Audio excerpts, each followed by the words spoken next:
I so often hear people saying that they get tired way too quickly in the water. I've been working with swimmers for years, and the number one reason is because they're just overwhelmed. They're trying to do too much at once. In this video, we're gonna talk about the step-by-step method that you need to make swimming feel effortless. I'm Lukas Siska, welcome to the channel. I'm so glad you're here.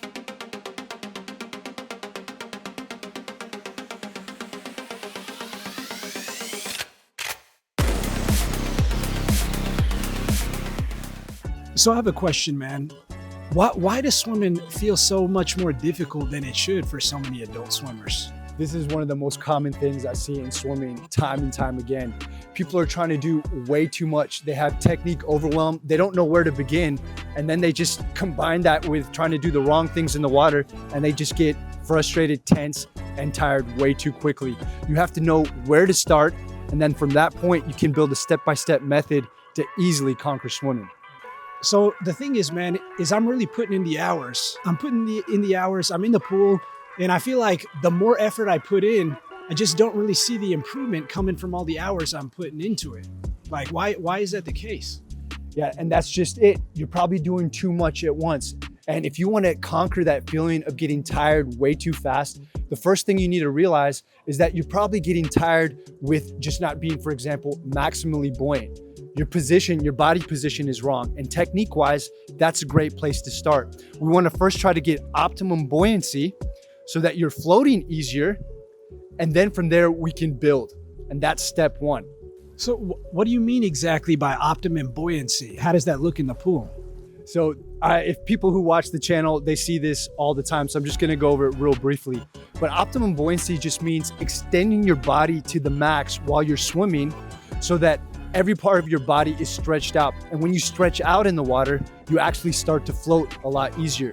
And in freestyle, for example, you have to operate within this extended position at all times. With my guys, get them to do something called the Superman drill. And this right here will help you big time. All right. So step one is just getting my body buoyant. So I'm just not creating drag in the pool. Well, where do I go from there? All right, so step one was optimum buoyancy. The next step is just starting to add a little bit of catch, glide, and momentum into your stroke. So I'm just briefly going over this, but technique-wise, it's simple as that. Get the buoyancy, add a little bit of momentum and glide to your stroke, and before you know it, you're moving comfortably. But the bigger issue is, I'm guessing you're probably super tense when you're swimming. Am I correct? Yeah, that makes a lot of sense. I'm actually extremely tense when I'm swimming. My body sometimes feels like a board in the water. Yeah, see, so many people just tense up and get tight when they're swimming. And in swimming, it has the opposite effect when you're on land. If you're tense and tight, you're literally sink like a rock. And I had an email from a guy this morning who told me that he has 15% body fat and he thinks it's impossible for him to float. Well, that's not true at all. It doesn't matter what body fat percentage you have. If you're extended and stretched out, like I mentioned before, you're gonna float and swimming will become easier. So you just have to realize you gotta stay loose, but strong in the water. Loose, but powerful is the key. So you mentioned technique, and I'm interested in that. We can get to that later. But you said technique needs to go with training, but don't I just need to focus on the technique first? Yeah, that's a big myth that you need to fix technique first before improving your fitness. Actually, the best way to improve your swim performance overall is to coincide your technique with your swim training, because you can't achieve perfect swim technique without being swim fit. You can't keep a high elbow when you're trying to pull through if you don't have any swim fitness. And it doesn't matter that your technique is not perfect. You're going towards that perfect technique, but it needs to go hand in hand with perfect swim fitness. Yeah, but how do I actually get swim fitness if I'm getting tired freaking swimming 50? So that's what equipment is for. You can use buoyancy shorts, paddles, fins. These are all tools that can teach you the correct technique, and they're not going to be a crutch. You're not going to swim with them forever, but they'll help you get that swim motion in the water. And somebody who can only swim a 50 with equipment can swim 1,500, 2,000, no problem if they work at it. But with that volume, you're going to gain some swim fitness, which will help you master the technique.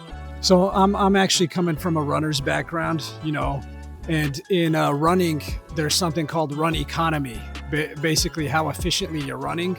Like, for example, I used to run with a guy from Kenya, And the guy would basically just make running look effortless, you know? Can you do this in swimming? Like, how do you even get to that in swimming? And guys, if you want to know your true swim potential in this moment, I want you to take my quiz and we'll give you a score to let you know. Look in the comments below, click the link and find out. Oh, most definitely. I would argue that in swimming, swim economy is even more important than in running because the technique is just more detailed. There's more things you have to do.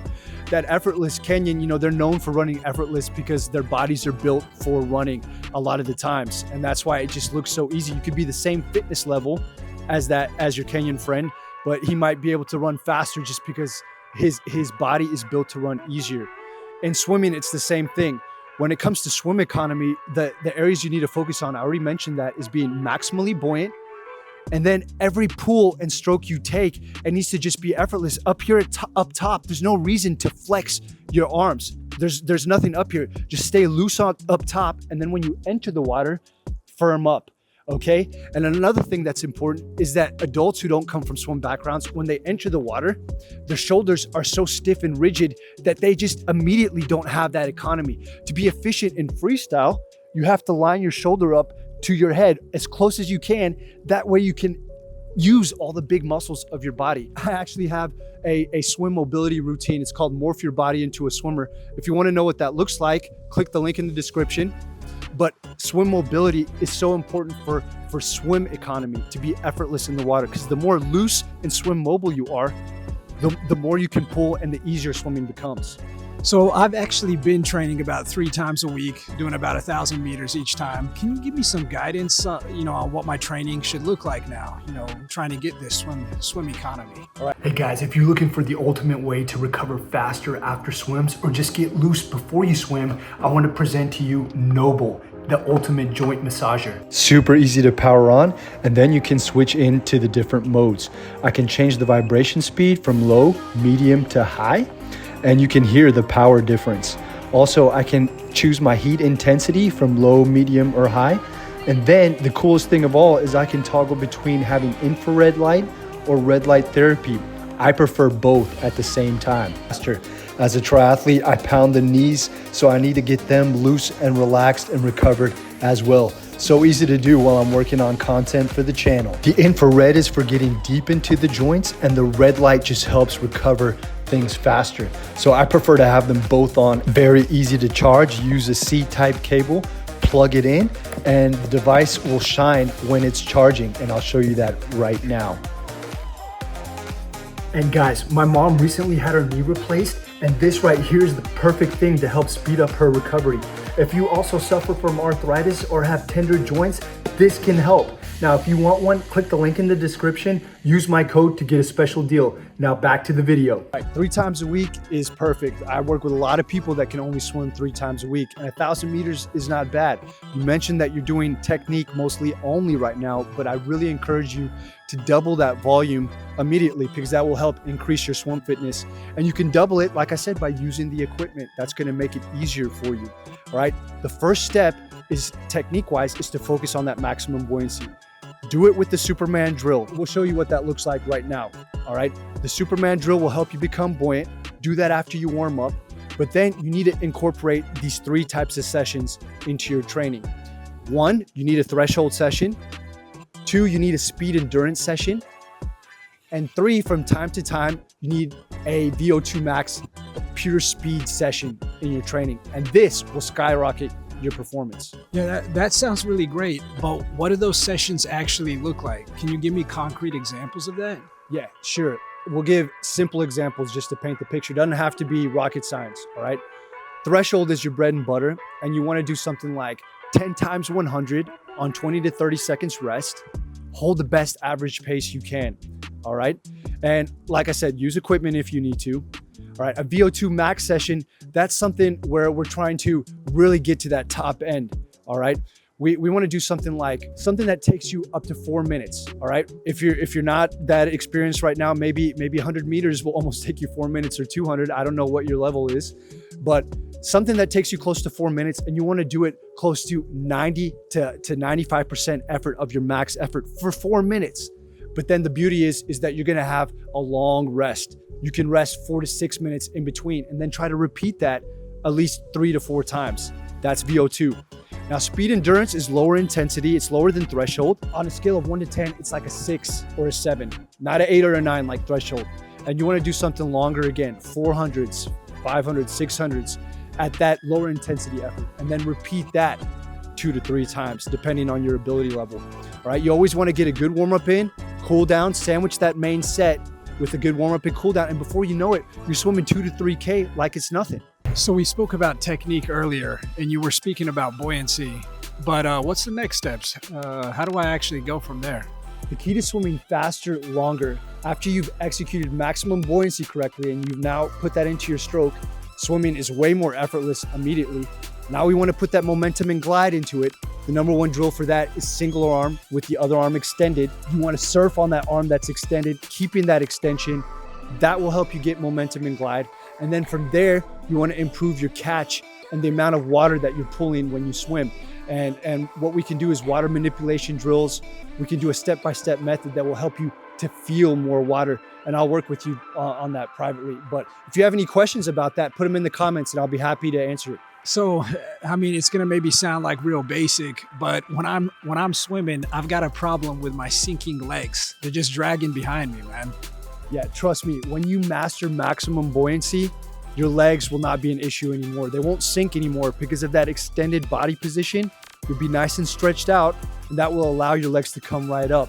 And if you do the momentum and glide part correctly with the single arm drill, you'll naturally have that whip action with your legs. They'll kick by themselves almost. You just need to focus on not having stiff ankles when you kick. They need to be loose and floppy so that they don't hold you back. Something that just, comes to me while I'm swimming is how should my head actually be in the water? Because I feel like my head is sort of, dictating what the rest of my body is doing there. You're absolutely right. The head is crucial because your whole body follows what the head does. Ideally, you want your head just relaxed, laying in the water right between your arms where the water level is right here on your forehead. You're not looking straight forward because that causes drag, and you're not looking straight down because that causes drag. You want to look at a 45-degree angle to the bottom of the pool and just stay loose and relaxed. Remember, being relaxed is the key in the water. Yeah, so you mentioned equipment earlier. What are actually like the main pieces of equipment that I should be using? Yeah, people get all kinds of equipment, but in reality, you just need fins, you need paddles, you need a kickboard, and then if you really have trouble, like in your complete beginner, I do recommend buoyancy shorts. Some people think it's a crutch. No, it's not a crutch. It teaches you correct technique. Eventually, you'll wean yourself off of them. But those pieces right there are all you need. I also like swimming with a snorkel. That helps you to just focus on your technique. But paddles, fins, and a kickboard are the main thing that you need. Man, those are great points, bro. I really appreciate it. And I'm excited to get in the pool and, put this stuff in action. Yeah, man. Guys, you really can swim faster, longer. It's not complicated. You just have to follow a series of steps. Now, if you want to see those steps more in detail, check out this video. And until next time, take care.